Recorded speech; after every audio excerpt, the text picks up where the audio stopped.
नमस्कार प्रेक्षकांनो, शुभ विवाह या मालिकेच्या आजच्या भागामध्ये इथे आता आकाश आणि भूमी दोघे जण अपूर्वाच्या घरी आलेले असतात. खरं तर तिथे आधी खूप मोठी चाळ होती, काहींची घरं होती आणि ती आता जागा पूर्णपणे पाडण्यात आलेली आहे. पण तरीसुद्धा त्या ठिकाणी आकाश आणि भूमी अपूर्वाबद्दल काही माहिती मिळते का ते बघायला आलेले असतात. तेव्हा तिथे अचानकपणे एक काका येतात आणि ते आकाशभूमीला मारण्याचा प्रयत्न करतात.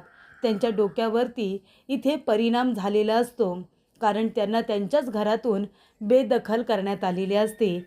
या सगळ्याला कारणीभूत खरं तर अभिजित आणि रागिनी पटवर्धन हे दोघे जण असतात. पण विनाकारण या सगळ्या प्रकरणामध्ये आकाश महाजनचं नाव हे आता गोवण्यात आलेलं असतं. त्यानंतर प्रेक्षकांनो, ते काका आकाशभूमीला मारण्याचा प्रयत्न करत असतात. त्यांच्यावरती दगड उगारत असतात. आकाश म्हणतो, "हे बघा काका, आम्ही तुम्हाला इथे त्रास द्यायला आलो नाही. आम्ही फक्त इथे माहिती काढायला आलो आहोत." "बरं बरं ठीक आहे, आम्ही जातो." असं म्हणून आकाशभूमी आता जाणारच असतात. तेवढ्यातच तिथे वॉचमन येतात आणि ते त्या म्हाताऱ्या माणसाला मारत असतात. तेव्हा त्या सिक्युरिटीला भूमी म्हणत असते की प्लीज दादा, त्यांना मारू नका. त्यांना कदाचित कसला तरी धक्का बसलाय, त्यांच्या डोक्यावरती परिणाम झालाय, तुम्ही त्यांना मारू नका.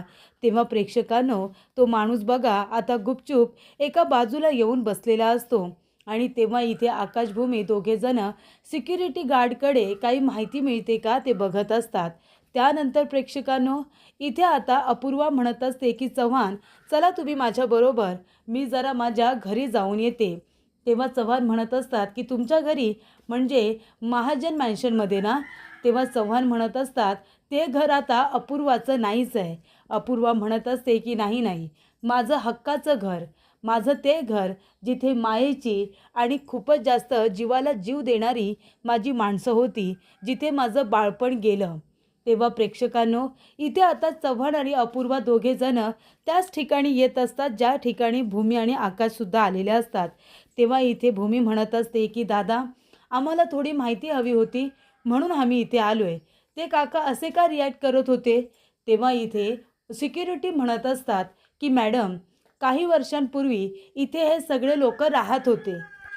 त्यानंतर एक बिल्डर आला आणि त्याला इथे मोठं मॉलचं काम करायचं होतं. पण तिथे काही मॉल झालं नाही आणि ती जागा आता तशीच पडून आहे. मला इथे सिक्युरिटीची नोकरीसुद्धा मिळाली. मी सुद्धा इथेच राहत होतो. तेव्हा मॉलसाठी जागा हवी होती म्हणून इथे राहणाऱ्या लोकांना इथून जायला सांगितलं होतं आणि तेव्हापासूनच या म्हाताऱ्याच्या डोक्यावरती परिणाम झालाय आणि तो इथे आता वेड्यासारखा फिरत असतो. बऱ्याच वेळा तो इथे येतो. मी त्याला जायला सांगत असतो. तेव्हा भूमी म्हणत असते, "मग इथे राहणारे सगळे लोकं आता कुठे आहेत?" सिक्युरिटी म्हणतात की ती सगळी लोकं आता विखुरली गेलेली आहेत, कुठेतरी निघून गेली. तेव्हा भूमी म्हणते की दादा, इथे राहणाऱ्या माणसांची तुम्हाला लिस्ट वगैरे आहे का? म्हणजे तुम्हाला माहिती आहे का इथे कोण कोण राहत होतं, त्यांची नावं वगैरे? तेव्हा दादा म्हणतात की नाही, एवढ्यांची नावं माझ्या काही लक्षात नाही आता. तेव्हा भूमी म्हणते की तुम्ही अपूर्वा पुरोहितला ओळखता का? म्हणजे अपूर्वा पुरोहितचं कुटुंब इथे राहायचं? तेव्हा इथे आता सिक्युरिटीला काही माहिती नसतं, पण सिक्युरिटीला अपूर्वाचा फोटो दाखवल्यानंतर ते म्हणतात की हो, या इथे आल्या होत्या. आणि आता अपूर्वाच्या आईबद्दलसुद्धा इथे सिक्युरिटीने सांगितलेलं असतं. तिची आई कुठे असते? तर मी लोकांकडून ऐकलं होतं की अपूर्वा पुरोहित यांच्या आईला एका वृद्धाश्रमात ठेवण्यात आलेलं आहे. त्या वृद्धाश्रमाचा पत्तासुद्धा मी तुम्हाला देऊ शकतो, असं इकडे सिक्युरिटीने सांगितलेलं असतं. तेव्हा भूमी आकाशला त्या वृद्धाश्रमाचा पत्ता देण्यात आलेला असतो, जिथे आता अपूर्वाने आपल्या आईला ठेवलेली आहे. तो पत्ता भूमी आकाशला मिळाल्यानंतर ते दोघेजण तिथून निघून जातात. तर आता अपूर्वा त्या ठिकाणी पोचलेली असते आणि भूमी आकाश निघून गेलेले असतात. तेव्हा अपूर्वा म्हणते, सगळ्यात जास्त माझं मन जेव्हा इथे बेचैन होतं, तेव्हा ते शांत करण्यासाठी मी इथे नेहमी येतच असते. आई बाबा, काळजी करू नका, आपला बदला अजून पूर्ण झालेला नाही आहे. मला वेग वाढवावा लागेल आणि भूमी आकाशकडून बदला घ्यावाच लागेल. त्यानंतर पौर्णिमाने ही माहिती रागिनी पटवर्धनला दिलेली असते. पौर्णिमा म्हणते की आई, भूमी आकाशला कळलंय की अपूर्वाची आई कुठल्या वृद्धाश्रमामध्ये आहे आणि ते दोघे जण त्या ठिकाणी गेले सुद्धा. ते आता जास्तीत जास्त माहिती गोळा करण्याचा प्रयत्न करतायत. तेव्हा रागिनी म्हणते, मला माहितीच होतं ही कार्टी आता काही गप्प बसणार नाही. ते अपूर्वाच्या हात धुवून मागे पडतील. आता त्या बाईचा पत्ता त्यांना मिळायच्या आधी आपल्यालाच काहीतरी करायला हवं. त्यानंतर प्रेक्षकांनो, भूमी आणि आकाश त्याच वृद्धाश्रमाच्या बाहेर आलेले असतात जेव्हा ते लोक दिवाळीमध्ये वृद्धाश्रमाला देणगी द्यायला गेलेले असतात. तिथल्या लोकांना गिफ्ट्स वगैरे द्यायला गेलेले असतात. भूमी म्हणते, आकाश तुला माहिती आहे दिवाळीमध्ये आपण इथेच आलो होतो आणि तेव्हा त्या मावशींबरोबर आपली ओळख झाली होती. तेव्हा प्रेक्षकांनो, इथे भूमी म्हणत असते की अपूर्वासुद्धा इथे सारखी येत असते आणि तुला माहिती आहे का, ज्या मावशींना ती सगळ्यात जास्त जीव लावते ना, त्या एकदा रस्त्यावरती हरवल्या होत्या आणि त्यांना मी आपल्या घरीसुद्धा घेऊन आले होते. तेव्हा अपूर्वा आश्रमामध्ये आली होती आणि त्यानंतर मी आश्रमातील लोकांना फोन करून सांगितलं होतं की त्यांच्या वृद्धाश्रमातली एक मावशी आमच्याकडे आहे. तेव्हा ते गाडी पाठवणार होते, पण अचानकपणे तेव्हा अपूर्वा आली आणि म्हणाली की मी तिथे होते म्हणून मग मीच त्यांना घ्यायला आले. आणि त्यांना बघून इथे आता अपूर्वा खूपच जास्त पॅनिक झाली होती. पण अपूर्वा जशी आली तशा मावशी धावत पडत तिच्याजवळ गेल्या आणि तिला मिठी मारली. जणू काही त्या दोघींमध्ये माय लेकींचं नातं आहे असंच मला तेव्हाही वाटलं होतं. तेव्हा प्रेक्षकांनो, इथे आता आकाशभूमी म्हणतात की याचा अर्थ तीच कदाचित अपूर्वाची आई असू शकते. तेव्हा प्रेक्षकांनो, भूमी आकाश आतमध्ये येतात. एका काकांना विचारतात की इथे अपूर्वा पुरोहित ज्या मावशींना भेटायला येतात ना, आम्हाला त्यांना भेटायचं आहे, पण तुम्ही अपूर्वा पुरोहितचे कोण? तेव्हा इथे भूमी म्हणते की आम्ही तिचे नातेवाईक आहोत. तेव्हा 7 नंबर रूममध्ये त्या मावशी राहतात असं आता काका म्हणतात. तेव्हा प्रेक्षकांनो, भूमी आकाश तिथे जाऊन बघतात तर काय, त्या 7 नंबर रूममध्ये त्या मावशी नसतात. तेव्हा भूमी म्हणते की इथे तर कुणीच नाही आहे. तेवढ्यातच आरडाओरडा चालू होतो. तेव्हा कळलं जातं की 7 नंबर रूममध्ये राहणाऱ्या मावशी गायब झालेल्या आहेत आणि ते कुठेही सापडत नाही. तेव्हा प्रेक्षकांनो, आकाशभूमी यांना खूप मोठा धक्का बसतो. ते दोघेही टेन्शनमध्ये येतात की 7 नंबर रूममधून मावशी अचानकपणे कुठे बरं गायब होईल. तेव्हा प्रेक्षकांनो, भूमी आकाशसुद्धा त्यांची विचारपूस करत असतात की नक्की झालं तरी काय. तेव्हा इथे त्यांना ऊन खाण्यासाठी बागेमध्ये बसवलं होतं. त्यांना इथे धाप लागली म्हणून मी त्यांच्यासाठी पाणी आणायला आलो आणि अचानकपणे त्या गायब झाल्या असं आता सांगण्यात येत असतं. तेव्हा प्रेक्षकांनो, तिथल्या आता ज्या मॅडम असतात त्यासुद्धा खूपच जास्त चिडलेल्या असतात. त्या म्हणतात की सिद्धार्थ, अरे तुला लक्ष ठेवता येत नाही का? अरे म्हातारी माणसं म्हणजे लहान मुलांपेक्षा सुद्धा इथे आगाऊ असतात. त्यांची व्यवस्थित काळजी घ्यायची असते. त्या मावशी, त्यांना त्यांचं भान राहत नाही. आपणच त्यांची काळजी घ्यायला नको का? तेव्हा इथे आकाश म्हणतो, असं कसं करता तुम्ही? तुम्हाला काळजी घ्यायला हवी आहे ना, आणि तुम्ही त्यांना बाहेरच कशाला पाठवता? तेव्हा प्रेक्षकांनो, इथे आता एक माणूस येतो. त्याने GPS ट्रॅकर आता इथे मॅडमच्या हातामध्ये दिलेला असतो. आकाश म्हणतो, हे काय आहे? तेव्हा मॅडम म्हणतात की हे GPS ट्रॅकर आहे, कारण त्या न सांगता कुठेही निघून जातात ना, त्यांच्या सेफ्टीसाठी लावण्यात आलं होतं, पण हे काढून कुणीतरी मागे फेकलं. याचा अर्थ कुणीतरी मुद्दामून त्यांना इथून गायब केलेलं दिसतंय असं आता मॅडम म्हणतात. गायब करणारी व्यक्ती प्रेक्षकांनो दुसरी तिसरी कुणी नसून रागिनी पटवर्धन असते. आणि रागिनी पटवर्धन आणि पौर्णिमा या दोघीजणी आता अपूर्वाच्या आईला वृद्धाश्रमातून गायब करतात, जेणेकरून भूमी आणि आकाश तिच्यापर्यंत पोचता कामा नये. तेव्हा इथे अपूर्वाची आई आता उठलेली असते. ती आता म्हणते, कोण आहात तुम्ही? कोण आहात? मला जाऊ द्या, मला इथून जायचं आहे. तेव्हा रागिनी आता प्लॅनिंग करते आणि म्हणते, काळजी करू नका, आम्ही अपूर्वाचे सहकारी आहोत. तिनेच आम्हाला सांगितले तुम्हाला इथे आणायला. तर इथे अंधार काय, अंधार काय असं सुद्धा ती म्हणत असते.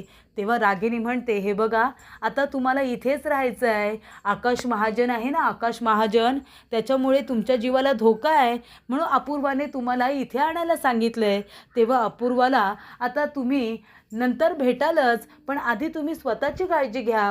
तेव्हा प्रेक्षकांनो, आकाशचं नाव घेतल्यानंतर इथे भयानक आता अपूर्वाची आई चिडलेली असते.